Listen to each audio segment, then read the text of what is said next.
to religions, Abrahamic religions have a problem with the female body, with women. You see all the rules when you look at them. It's only for men's advantage and pleasure. If you're on your period, you're considered unholy, dirty. When you think about it, without women, there would be no, human race. But they have a problem with female sexuality because they're afraid of losing control. The whole idea is based on controlling and subjugating women. And that can only happen if they're not educated, if they're stupid, if they're, just following without questioning everything. And the moment you give them education, you give them resources, they will threaten the status quo, and they don't want that. They enjoy the power. It's about this.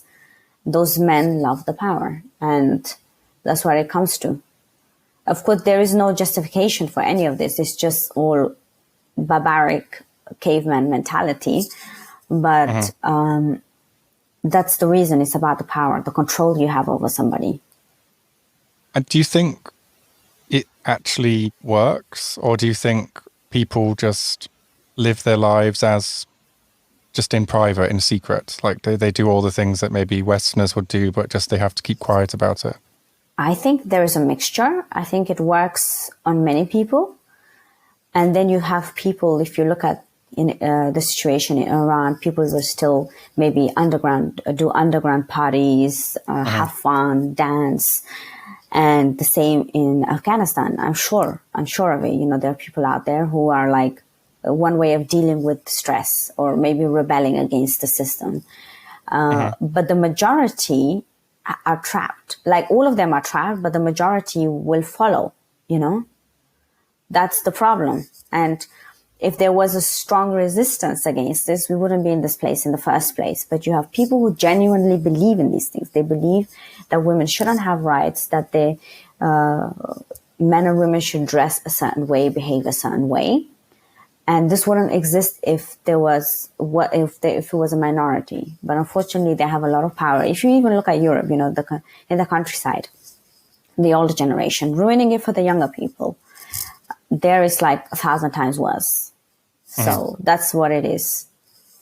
That's what I think it is.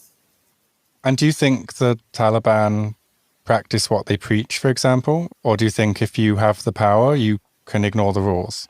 Because one of the things I was looking at before we spoke is I was just looking at porn specifically, and it wasn't just with the Taliban, for example. So obviously Bin Laden, who was not in the Taliban, he was found, like in his compound, he had a huge porn collection when they found him.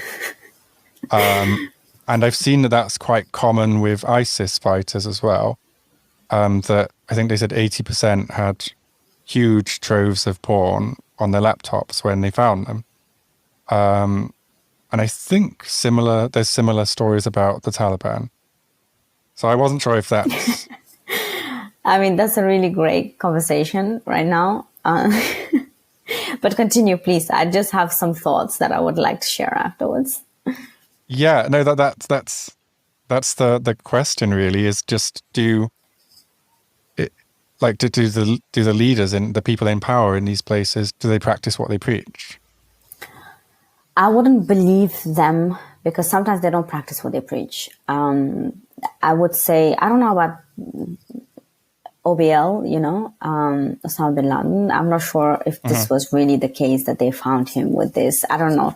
It just kind of seems like a setup to me. But it sounds convenient, doesn't it? Sounds very convenient, Yeah. But I wouldn't be surprised because sexually repressed societies are kind of obsessed, When you look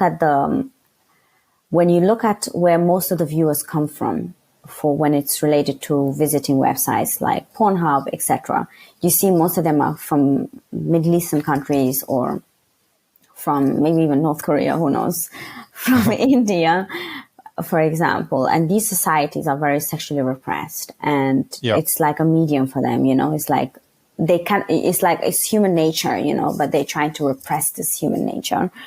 So I wouldn't be surprised that I'm sure there are those out there who really, are, I would say, not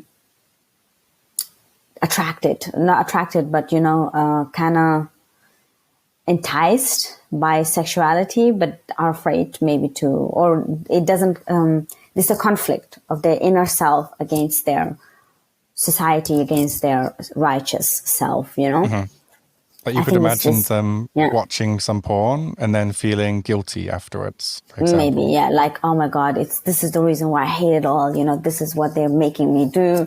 It's like this loathing, self-loathing. I think they go into this. I'm not sure what the Taliban leaders do because I have no clue. I don't keep tabs on them. Yeah.